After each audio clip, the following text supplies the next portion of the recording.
সৎ মায়ের সাথে এমন কাজ কেউ কখনো করে না। যদি গল্পটি আপনারা সম্পূর্ণ শোনেন তাহলে আপনাদের মেশিন দিয়ে পানি চলে আসবে। আপনারা হাতের কাজ করতে বাধ্য হবেন, তাই হাতের কাজ করার আগে অবশ্যই হাতের কাছে আপনারা টিস্যু রাখবেন। আমি কখনো ভাবিনি যে স্কুল থেকে বাড়ি ফেরার পর আমাকে এমন দৃশ্য দেখতে হবে। আমি ভেবেছিলাম বাড়িতে শুধু আমি একাই থাকব, কিন্তু আমি আমার সৎ মায়ের ঘরের সামান্য খোলা দরজার পিছনে যা দেখলাম তা আমাকে অবাক করে দিল। সেই মুহূর্তটা এতটাই অন্তরঙ্গ এবং নিয়ন্ত্রণের বাইরে ছিল যে আমার পুরো দুনিয়া এক মুহূর্তে বদলে গেল। এরপর যা ঘটল তা আমাদের মধ্যে সবকিছু বদলে দিল, এমন কিছু যা আমরা দুজনেই কখনো ভুলতে পারব না। তো বন্ধুরা, সঙ্গে থাকুন, কারণ আমি আপনাদের বলব যে এই সব কীভাবে এমন এক রাতে পরিণত হল যা আমি কখনো ভুলব না। আমি এইমাত্র স্কুল থেকে বাড়ি ফিরেছিলাম। সারাদিনের ক্লান্তি আমার এমনভাবে অনুভূত হচ্ছিল যেন আমার ভারী ব্যাগটা আমার কাঁধের উপর চেপে বসে আছে। বাড়িতে একটা অদ্ভুত নীরবতা ছিল, শুধু ফ্রিজের হালকা আওয়াজ গুঞ্জন করছিল। পরন্ত বিকেলের সোনালি রোদ মেঝেতে লম্বা রেখা ফেলছিল, আর সবকিছু শান্ত স্নিগ্ধ লাগছিল। এমন মনে হচ্ছিল যেন আমি একেবারে একা। তারপর আমি আমার ব্যাগটা সোফায় ছুড়ে দিলাম, এই ভেবে যে আগে কিছু খাব আর তারপর কিছুক্ষণ বিশ্রাম নেব। অন্য কেউ বাড়ি আসার আগে যেই আমি রান্নাঘরের দিকে এগোলাম, একটা আওয়াজ আমার মনোযোগ আকর্ষণ করল। একটা ধীর আওয়াজ, কিন্তু পরিষ্কার শোনা যাচ্ছিল। এরপর আমি এক মুহূর্তের জন্য থেমে গেলাম, বুঝতে পারছিলাম না যে আমি কি শুনছি। আওয়াজটা ধীর ছিল, যেন কোনো হালকা গুঞ্জন বা ফিসফিসানি। তাতে কিছু আলাদা ছিল, কিছু অন্তরঙ্গ প্রভাবিত করার মতো। তারপর আমি আরও মনোযোগ দিয়ে শুনলাম, এটা জানার চেষ্টা করে যে এই আওয়াজ কোথা থেকে আসছে। আওয়াজটা খুব জোরালো ছিল না, কিন্তু তাতে এমন কিছু ছিল যা আমাকে অস্থির করে তুলছিল। ধীরে ধীরে সামলে নিয়ে আমি হোলের দিকে পা বাড়ালাম। আমার পা মেঝেতে কোনো আওয়াজ করছিল না। যেই আমি আওয়াজের উৎসের কাছাকাছি পৌঁছলাম, তখন আমার সৎ মায়ের ঘরের দরজাটা সামান্য খোলা ছিল। শুধু এতটাই খোলা ছিল যে আমি বিছানার কিনারার আর তার ওপাশের একটা অংশ দেখতে পাচ্ছিলাম।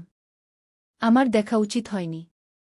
এটা আমি জানতাম যে দেখা উচিত নয়, কিন্তু কিছু একটা আমাকে সেই দরজার দিকে টেনে নিয়ে যাচ্ছিল। আমার জানার ইচ্ছা আমাকে বাধ্য করছিল। তখন আমি একটু ঝুঁকে দরজার সেই ছোট্ট ফাঁক দিয়ে উকি দিলাম।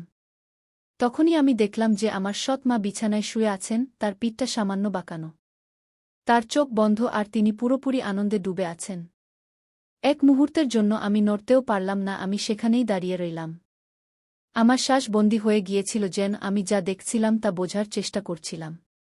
তিনি নিজেকে স্পর্শ করছিলেন, তার আঙুলগুলো ধীরে ধীরে এবং অবিরাম একটা ছন্দে নড়ছিল। আর তার ধীর ধীর দীর্ঘশ্বাস তার ঠোঁট থেকে বেরিয়ে আসছিল। এই দৃশ্য আমার ভেতরের গভীরে নেমে গেল, এমন কিছু যা আমি আগে কখনো অনুভব করিনি। এবার হঠাৎ করে দেখে আমার হৃদস্পন্দন দ্রুত হয়ে গেল। আমার বুক জোরে জোরে ধড়ফড় করতে লাগল আর আমার শরীরে একটা গরম স্রোত বয়ে গেল। আমার সেখান থেকে চলে যাওয়া উচিত ছিল, চুপচাপ পিছিয়ে যাওয়া উচিত ছিল। আর এমন ভান করা উচিত ছিল যে আমি কিছুই দেখিনি। কিন্তু আমি নড়তেও পারছিলাম না, আমি সেখানেই দাঁড়িয়ে রইলাম, আমার চোখ তার উপর স্থির ছিল। তার প্রতিটি ছোট নড়াচড়া আমার ভেতরে আলোড়ন সৃষ্টি করছিল। তাকে অত্যন্ত সুন্দর লাগছিল সেই মুহূর্তে। তার নড়াচড়াগুলো এত সহজ, স্বাভাবিক আর সুন্দর লাগছিল। কিছুক্ষণ পর আমি ভাবলাম এবার আমার সরে যাওয়া উচিত। তখন যেই আমি পিছিয়ে যেতে যাচ্ছিলাম, তিনি তার চোখ খুললেন। এক মুহূর্তের জন্য আমার মনে হলো আমি ধরা পড়ে গেছি, কিন্তু তিনি কোনো প্রতিক্রিয়া দেখালেন না। তিনি শুধু আমাকে দেখলেন। তার দৃষ্টি নরম ছিল, যেন আহ্বান জানাচ্ছে। তাতে না কোনো রাগ ছিল আর না কোনো বিস্ময়, শুধু একটা ধীর হাসি যা আমাকে আরও অস্থির করে তুলছিল। তখন তিনি ধীরে ধীরে বললেন, ভেতরে এসো। তার আওয়াজ ধীর আর উষ্ণ ছিল, আর এক মুহূর্তের জন্য আমার মনে হল আমি এটা শুনিনি। কিন্তু যখন আমি নড়লাম না, তখন তিনি আবার হেসে একটু জোরে বললেন, ভেতরে এসো। সেই সময় আমার পা নিজে থেকেই দরজার দিকে এগিয়ে গেল। আমার বুক দ্রুত ধড়ফড় করছিল। একটা অদ্ভুত ভয় আর উত্তেজনার অনুভূতি আমার ভেতরে ঘুরপাক খাচ্ছিল। আর যখন আমি অবশেষে বিছানার কাছে পৌঁছলাম, তাকে নিচ থেকে দেখলাম, তখন আমি আমাদের মধ্যেকার সেই টানটা অনুভব করলাম, যেন বাতাসে কিছু ভারী হয়ে আছে। তখনও তিনি কিছু বললেন না, শুধু তার গভীর তীক্ষ্ণ দৃষ্টিতে আমাকে দেখতে থাকলেন, যেন আমাকে পুরোপুরি পড়ে ফেলছেন। তখনই আমি কিছু বলার চেষ্টা করলাম, কিন্তু কিছু বলতে পারলাম না। নিজের আওয়াজটা যেন গিলে ফেললাম, আমার মুখ শুকিয়ে যাচ্ছিল আর আমার চিন্তাগুলো বেসামাল হতে শুরু করেছিল। কিন্তু তার কোনো ফারক পড়ল না। তিনি শুধু ধীরে ধীরে আমার হাত ধরলেন। তার স্পর্শ একদম নরম আর কোমল ছিল, কিন্তু তাতে একটা দৃঢ়তা ছিল। তারপর যেই তিনি আমাকে আরও কাছে টানলেন, এবার আমার বুক দ্রুত ধড়ফড় করতে লাগল। আর আমার পেটের মধ্যে একটা অদ্ভুত টানটান ভাব অনুভব হচ্ছিল, যেন একটা গীত তৈরি হচ্ছে, কিন্তু তার সাথে আরও কিছু ছিল, কিছু একটা যা উত্তেজনার মতো লাগছিল, আশায় ভরা। যখন আমি তার বিছানার পাশে বসলাম, সে আমার হাত ছাড়ল না, বরং সে ধীরে ধীরে সেটাকে নিজের শরীরের নিচের দিকে টেনে নিল, তার কোমরের নরম বাঁকের কাছে। তখন তার ত্বকের উষ্ণতা আমার আঙুলের মাধ্যমে অনুভব হচ্ছিল। যে মুহূর্তে আমি তার হাত আমার হাতের উপর অনুভব করলাম, যা আমাকে ধীরে ধীরে এবং সচেতনভাবে নির্দেশ দিচ্ছিল বলে মনে হচ্ছিল, সেই সময় আমার দম বন্ধ হয়ে আসছিল। তার ত্বকের নিচে তার স্পন্দন, তার বুকের ধীর ওঠানামা, সব আমি অনুভব করছিলাম। তখন সে আস্তে করে বলল, ভয় পেও না। কি তার গলা এত ধীরে ছিল যে প্রায় শোনাই যাচ্ছিল না, কিন্তু তাতে এক ধরনের কোমলতা ছিল যা আমার হৃদয়ে গেঁথে গেল। শুধু শান্ত থাকো গু। তারপর আমি মাথা নাড়লাম, যদিও আমি নিশ্চিত ছিলাম না যে আমি বেশি অস্থির ছিলাম নাকি উত্তেজিত। তার আঙুলগুলো আমার আঙুলের মধ্যে জড়ানো ছিল, আমাকে নির্দেশ দিচ্ছিল, যেন আমরা দুজনেই একসাথে তালে ছিলাম। প্রতিটি স্পর্শে আমার শরীরে বিদ্যুতের মতো শিহরণ জাগছিল, আর আমি অনুভব করছিলাম যে আমাদের মধ্যেকার বন্ধন প্রতি মুহূর্তে আরও গভীর হচ্ছে। এটা শুধু শারীরিক ছিল না, এটা অন্য কিছু ছিল, কিছু অন্তরঙ্গ যা একদম বাস্তব ছিল। সেই মুহূর্তগুলো দীর্ঘায়িত হতে লাগল, বাইরের দুনিয়া ফিকে হয়ে গেল, আর শুধু আমরা দুজন এই ঘরে রয়ে গেলাম, এমন কিছু আদান প্রদান করছিলাম যা নিষিদ্ধ ছিল, কিন্তু তবুও ঠিক মনে হচ্ছিল। সময় ধীর হয়ে গিয়েছিল, প্রতিটি শ্বাস, প্রতিটি স্পর্শ যেন এক যুগ বলে মনে হচ্ছিল। যখন আমাদের মধ্যেকার অস্থিরতা চরমে পৌঁছাতে লাগল, সে আমাকে আরও কাছে টেনে নিল, তার শরীর আমার শরীরের সাথে মিশে গেল। তখন আমি তার ত্বকের উষ্ণতা, তার শ্বাসের উষ্ণতা আমার গলায় অনুভব করছিলাম। তার ঠোঁট হালকাভাবে আমার কানের পাশে গেল, আর সে আবার ধীরে ধীরে ফিসফিস করে বলল, এখানেই থাকো কু। তার গলায় একটা শান্ত অনুরোধ ছিল যা আমার হৃদস্পন্দন থামিয়ে দিয়েছিল। যেও না গি। এইসব শুনে আমি চাইলেও যেতে পারতাম না। আমাদের মধ্যেকার টানটা খুব গভীর ছিল, বন্ধনটা খুব শক্তিশালী ছিল। আমরা এই মুহূর্তে বাধা পড়েছিলাম, আর বাকি সবকিছু সাধারণের বাইরে ছিল। আমি ধীরে ধীরে তার দিকে ঝুঁকলাম, আমার ঠোঁট তার ঠোঁট থেকে কয়েক ইঞ্চি দূরে ছিল। তার শ্বাসের উষ্ণতা আমার ত্বকে অনুভব হচ্ছিল। সময় যেন থমকে গিয়েছিল, পৃথিবী যেন নিজের শ্বাস আটকে রেখেছিল, কারণ আমরা দুজনেই এমন এক জিনিসের কিনারায় ছিলাম যা আমরা অস্বীকার করতে পারছিলাম না। আমাদের মধ্যেকার বাতাস আশায় ভরা ছিল, আর সেই টান আমার পুরো শরীরে শিহরণ জাগিয়ে দিয়েছিল। তারপর, যখন আমার মনে হলো যে এই মুহূর্তটা এবার ভেঙে যাবে, তখনই সে আমার দিকে ঝুঁকে তার ঠোঁট আমার ঠোঁটে আলতো করে ছুঁয়ে দিল। সেই হালকা স্পর্শ আমার ভেতরে আবার উষ্ণতার ঢেউ বইয়ে দিল। শুরুতে এটা হালকা ছিল, যেন আমরা দুজনেই এটা অনুভব করছিলাম, কিন্তু তারপর এটা গভীর হল। তার ঠোঁট আমার ঠোঁটের উপর আরও দুইভাবে চেপে বসল। তার হাত তখনও আমাকে পথ দেখাচ্ছিল, আমাকে দেখাচ্ছিল যে সে কি চায়, আর আমরা দুজনেই কি চাই। সেই চুম্বন ধীর, কোমল ছিল, তাতে এমন এক আকাঙ্ক্ষা ছিল যা কেবল আমরাই বুঝতে পারছিলাম। মনে হচ্ছে যেন আমরা দুজনে যা কিছু চেপে রেখেছিলাম তা সেই মুহূর্তে বয়ে যাচ্ছে। প্রতিটি স্পর্শ, প্রতিটি শ্বাস, প্রতিটি হৃদস্পন্দন একসাথে ডুবে যাচ্ছিল, যেন আমরা অবশেষে সেই অস্থিরতার কাছে হার মেনেছিলাম যা আমাদের দুজনের মধ্যে তৈরি হচ্ছিল। আমরা এভাবেই একে অপরকে জড়িয়ে অনেকক্ষণ রইলাম, বাইরের দুনিয়া ভুলে গিয়েছিলাম।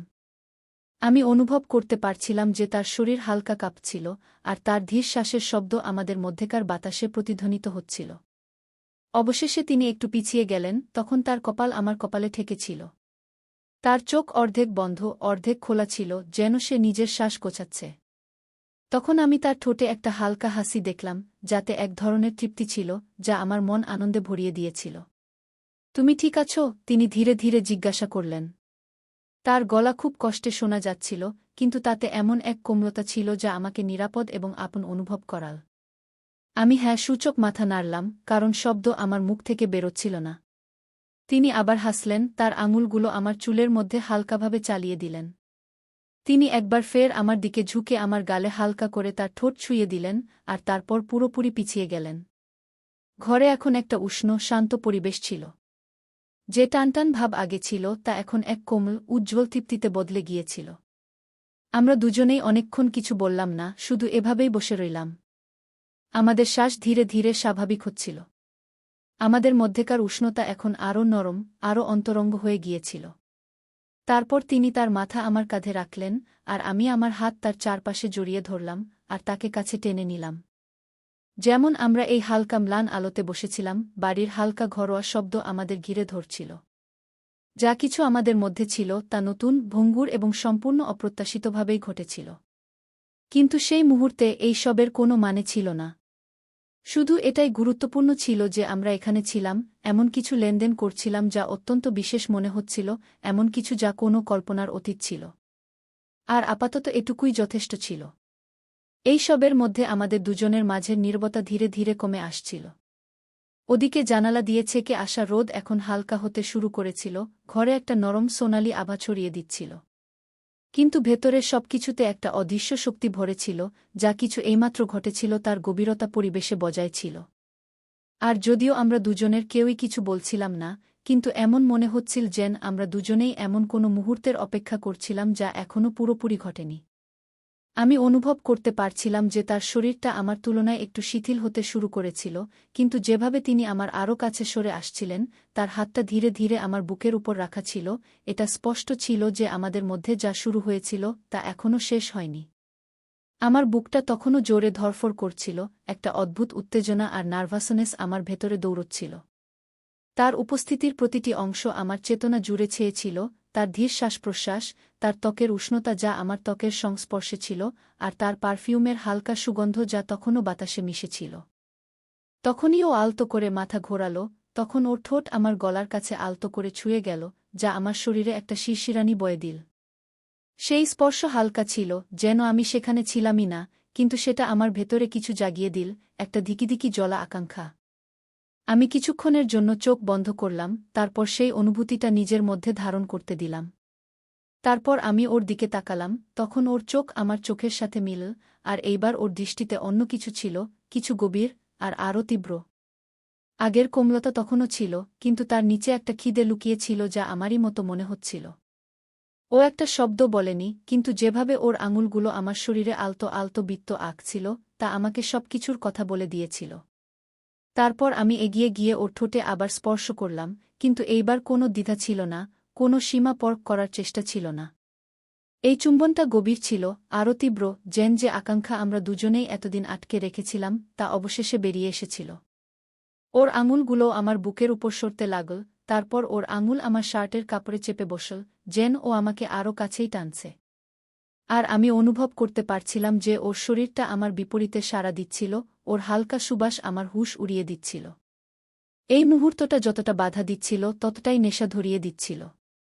এটা আলাদা ব্যাপার ছিল যে ও আমার সৎমা ছিল, কিন্তু যে সবসময় আমার নাগালের বাইরে ছিল, এখন সেটাই আমাদের মাঝের সম্পর্কটাকে আরও বিপজ্জনক করে তুলছিল। আর আমিও নিজেকে ওকে চাওয়া থেকে আটকাতে পারছিলাম না। যখন ওর হাত আমার ঘাড়ের পিছনে চলে গেল, তখন ও আমাকে আরও নিচে টেনে নামাতে নামাতে, যখন ও বিছানায় নিজের অবস্থান বদলাচ্ছিল, তখন ওর শরীর বালিশে আরামে এলিয়ে দিল আর ও আমাকে নিজের দিকে টানছিল। আমি সেই টান অনুসরণ করতে থাকলাম, যা এখন খুব জোরালো হয়ে উঠেছিল, আর শীঘ্রই আমি নিজেকে ওর উপর ঝুঁকে থাকতে দেখলাম, হাত দিয়ে নিজেকে সামলে, ওর দিকে তাকিয়ে থাকলাম। আমার শ্বাস হালকা আর দ্রুত হয়ে আসছিল, ওর বুকও দ্রুত ওঠানামা করছিল, কিন্তু ওর চোখ আমার চোখেই স্থির ছিল। আর সেই মুহূর্তে আমাদের মাঝের উষ্ণতা অনুভব করা যাচ্ছিল। তারপর ও হাত ওপরে তুলল, আলতো করে আমার শরীরের রেখা স্পর্শ করল, তারপর ও আমাকে নিচে টেনে নিল, তখন আমরা ঠোঁট আরও একটা উষ্ণ চুম্বনে মিলিত হল। এইবার ওর হাত স্বাধীনভাবে ঘুরছিল, আমার পিঠ, আমার কাঁধ, সব জায়গা ছুঁয়ে দেখছিল, আমাকে আরও কাছে টানছিল, যতক্ষণ না আমাদের মধ্যে আর কোনো দূরত্ব রইল। ওর শরীরের উষ্ণতা আমাকে পুড়িয়ে দিচ্ছিল, আর আমি ওর হৃদস্পন্দন অনুভব করতে পারছিলাম, যা আমারই মতো দ্রুত স্পন্দিত হচ্ছিল, যা আমার জন্য স্পন্দিত হচ্ছিল। তখন আমি হাত ওর কোমরের দিকে নিচে নামালাম, ওর ত্বকের কোমলতা আঙুলের নিচে অনুভব করলাম, আর যখন আমি ওর শার্টের ধারে পৌঁছে একটু থামলাম, এই ভেবে যে আমি কোনো সীমা লঙ্ঘন করছি না। কিন্তু ও তখনও নিজেকে থামায়নি, বরং হালকা করে পিঠটা বাঁকালো, স্পর্শকে আরও উৎসাহিত করে। ওর শরীর আমার শরীরের প্রতি সাড়া দিচ্ছিল, যাতে কোনো সন্দেহ রইল না যে ও কি চায়। যখন আমার আঙুল কাপড়ের নিচে চলে গেল আর যখন আমি ওর ত্বকের উষ্ণতায় হাত রাখলাম, তখন আমি ওর হালকা একটা অস্ফুট স্বর শুনলাম। একটা কণ্ঠস্বর যা আমার ভেতরে এক নতুন উষ্ণতা ভরে দিল। যখন তার হাত আমার চুলে জড়িত হয়ে গেল, আমাকে আরও কাছে টেনে সে চুম্বনকে আরও গভীর করল। তার ঠোঁট দুটো সামান্য খোলা ছিল আমাকে ভেতরে ডাকার জন্য। তার স্বাদ ছিল মাদকতাপূর্ণ, আর আমি তার শরীরে বয়ে চলা টানটা অনুভব করতে পারছিলাম। যেভাবে সে আমার নিচে নড়াচড়া করছিল, তার প্রতিটি স্পর্শে এমন এক তীব্রতা ছিল যে অন্য কিছু ভাবা অসম্ভব হয়ে পড়েছিল। আমরা তখন একে অপরের মধ্যে সম্পূর্ণ হয়ে গিয়েছিলাম। আমাদের মাঝের সব দেওয়াল ভেঙে পড়ছিল। যেন আমরা সেই আকাঙ্ক্ষা পূরণ করছিলাম যে আগুন এতদিন ধরে সতহের নিচে জ্বলছিল। এখন ফেরার কোনো পথ ছিল না। এই অনুভূতির ভার পরিবেশে ছিল, কিন্তু আমাদের কেউ তা নিয়ে ভাবেনি। শুধুমাত্র এই মুহূর্ত, এই সংযোগ, আর এই অটুট টান যা আমাদের একে অপরের দিকে টানছিল, সেটাই এখন গুরুত্বপূর্ণ ছিল। তার হাত সবখানে ছিল। আমার কাঁধ, বাহু আর বুকের রেখা অনুভব করছিল। যেন সে আমাকে যথেষ্ট পরিমাণে পাচ্ছিল না। আর আমিও ঠিক তেমনি অনুভব করছিলাম। যতবার আমি তাকে স্পর্শ করছিলাম, তত বেশি আমি দেখলাম। আর এই সব কিছুর তীব্রতা প্রায় অসহনীয় হয়ে উঠছিল। মনে হচ্ছিল যেন আমরা অনেক দিন ধরে নিজেদের আটকে রেখেছিলাম। আর এখন যখন দরজা খুলে গেছে, তখন আমাদের ভাসিয়ে নিয়ে যাওয়া এই বন্যাকে থামানোর কোনো উপায় ছিল না। সে আমার ঠোঁটে হালকা দীর্ঘশ্বাস ফেল। তার আঙুল আমার চুলে আরও শক্ত হয়ে গেল, আর সে তার শরীর আমার বিপরীতে চেপে ধরল। আর তারপর তার সেই শব্দে আমার ভেতরে আকাঙ্ক্ষার এক নতুন ঢেউ উঠল। আমিও তাকে যথেষ্ট পরিমাণে পাচ্ছিলাম না। তার গন্ধ, তার স্বাদ, আর আমার নিচে তার শরীরের অনুভূতি। আমার শরীরের প্রতিটি অংশ বলছিল, আর আমি জানতাম যে এখন আর ফেরা সম্ভব নয়। এই মুহূর্তের পর তো একেবারেই নয়। তারপর আমি এক মুহূর্তের জন্য নিজেকে পেছনে সরালাম। তার চোখের দিকে তাকালাম, যেন নিশ্চিত করতে চাইছিলাম যে সে এখনও আমার সাথে আছে কিনা। তখন আমি তার চোখে দেখলাম, সে আমাকে ততটাই চায় যতটা আমি চাই। কিন্তু তার চোখে যা দেখলাম তা আমাকে সব বলে দিল। সেখানে কোনো দ্বিধা ছিল না, কোনো দ্বিতীয় চিন্তা ছিল না। শুধু সেই জ্বলন্ত খিদে যা শুরু থেকেই ছিল, আমাকে এগিয়ে যেতে প্রেরিত করছিল। কিছু না বলেই সে আবার আমার হাত ধরল। তার আঙুল আমার শার্টের সামনে চেপে বসল। তারপর আমাকে নিজের কাছে টেনে নিল। তার মধ্যে একটা হালকা তাড়াহুড়ো ছিল। আর যখন আমাদের ঠোঁট আবার মিলল, তখন আমি নিজেকে পুরোপুরি এর মধ্যে হারিয়ে ফেললাম। সব সন্দেহ, সব ভয় ছেড়ে দিয়ে। আর সেই আকাঙ্ক্ষা পূরণ করতে লাগলাম যা আমাদের মধ্যে তখন থেকে তৈরি হচ্ছিল, যখন থেকে আমি সেই ঘরে এসেছিলাম। আমাদের মধ্যেকার টানাপোড়েন বিদ্যুতের মতো ছিল। প্রতিটি স্পর্শ, প্রতিটি চুম্বন আমাদের সেই সীমার আরও কাছে ঠেলে দিচ্ছিল। তার শরীর আমার নিচে নড়ছিল। তার হাত আমার ত্বকের উপর ঘুরছিল, যেন সে আমাকে যথেষ্ট পরিমাণে পাচ্ছিল না। আর তার শ্বাসের শব্দ ঘরে প্রতিধ্বনিত হচ্ছিল, আমাকে আরও পাগল করে তুলছিল। এখন আমরা পুরোপুরি একে অপরের মধ্যে হারিয়ে গিয়েছিলাম। সেই আবেগে জড়িয়ে পড়েছিলাম যা আমাদের পুরোপুরি নিজের দখলে নিয়ে নিয়েছিল। আর এখন ফেরার কোনো পথ ছিল না। তখন আমি তার আঙুল আমার বুকে অনুভব করলাম। তার স্পর্শ আমার শরীরে শিহরণ জাগাচ্ছিল, যেন সে আমাকে আরও কাছে টানছিল। তবুও তার শরীর আমার নিচে উত্তেজনায় ভরা ছিল, যেন আরও চাওয়ার আকুতি জানাচ্ছে। আর আমি তাকে সব দিলাম। প্রতিটি স্পর্শ, প্রতিটি চুম্বন, প্রতিটি ফিসফিসানি আমাদের এই মুহূর্তে আরও গভীরে নিয়ে গেল। এই মুহূর্তটা প্রায় অসহনীয় ছিল। আমাদের মধ্যেকার টানাপোড়েন চরমে পৌঁছে গিয়েছিল। যেন আমরা কোনো গভীরতর এবং আরও তীব্র কিছুর দিকে এগোচ্ছিলাম। কিন্তু আমরা এখনই সেখানে যেতে প্রস্তুত ছিলাম না। আমরা সেখানেই থেমে রইলাম, সেই কিনারায়। প্রতিটি স্পর্শ, প্রতিটি চুম্বনের আনন্দ নিচ্ছিলাম। যখন আমাদের মধ্যেকার উষ্ণতা বেড়েই চলেছিল, এমনকি মনে হচ্ছিল যে আমরা দুজনেই এই তীব্রতায় ফেটে যাব। এখন আমি তাকে আমার নিচে কাঁপতে অনুভব করতে পারছিলাম। তার শ্বাস ছোট এবং ভাঙা ভাঙা হয়ে আসছিল, যেন সে আমাকে আঁকড়ে ধরেছিল। তার শরীর আমার বিপরীতে এমনভাবে চেপেছিল যে আমার মাথা ঘুরছিল। আর আমি জানতাম যে সেও একই জিনিস অনুভব করছে। সেই একই অসহনীয় টানাপোড়েন, সেই একই মুক্তির আকুলতা। কিন্তু আমরা এখনও সেখানে ছিলাম না যেখানে থাকা উচিত ছিল। বরং আমরা তখনও সেই কিনারায় থেমেছিলাম। সেই মুহূর্তটাকে দীর্ঘায়িত করছিলাম, আশাকে আরও একটু বাড়তে দিচ্ছিলাম, যতক্ষণ না তা সহ্য করার ক্ষমতার বাইরে চলে যায়। ঘরটা আমাদের শ্বাসের শব্দে, আমাদের নামের ফিসফিসানিতে ধীরে ধীরে ভরে উঠছিল। যেন আমরা সেই আবেগের কাছে আত্মসমর্পণ করছিলাম যা এতদিন ধরে আমাদের মধ্যে জ্বলছিল। এই মুহূর্তটা নিখুঁত ছিল। আমাদের মধ্যেকার এই সংযোগ। আর যখন আমি তাকে আমার আরও কাছে টানলাম, আমাদের শরীর একসাথে একতালে চলছিল। তখন আমি জানতাম যে এরপর আর কিছুই আগের মতো থাকবে না। তারপর আমরা একটা সীমা পার করলাম। এখন আমরা সাধারণের থেকে বেড়ে কিছু বিপজ্জনক ক্ষেত্রে পা রেখেছিলাম। কিন্তু আমার আর কোনো কিছুর পরোয়া ছিল না। কোনো কিছুর পরোয়া ছিল না, কারণ সেই মুহূর্তে যখন আমরা কিছু গভীর মুহূর্তে পা রাখছিলাম, কেবল সেটাই গুরুত্বপূর্ণ ছিল। তার স্পর্শ, তার চুম্বন, তার শরীরের অনুভূতি, যেন আমরা পুরোপুরি একে অপরের মধ্যে হারিয়ে গেছি। আর যখন আমরা অবশেষে নিজেদের একে অপরের মধ্যে ছেড়ে দিতে লাগলাম, কারণ আমি জানতাম যে এটা তো সবে শুরু ছিল। তো বন্ধুরা, এই ছিল আমাদের আজকের ছোট্ট গল্প। আপনাদের এই গল্পটা কেমন লাগলো কমেন্ট করে অবশ্যই জানান। যদি আপনাদের এই গল্পটা ভালো লেগে থাকে তাহলে এটাকে লাইক করুন আর আপনার বন্ধুদের সঙ্গে শেয়ার করুন। ভবিষ্যতেও এমন রোমাঞ্চকর গল্পের জন্য আমাদের চ্যানেল সাবস্ক্রাইব করুন আর বেল আইকনটা টিপতে ভুলবেন না, যাতে আপনি আমাদের কোনো গল্প মিস না করেন। ধন্যবাদ।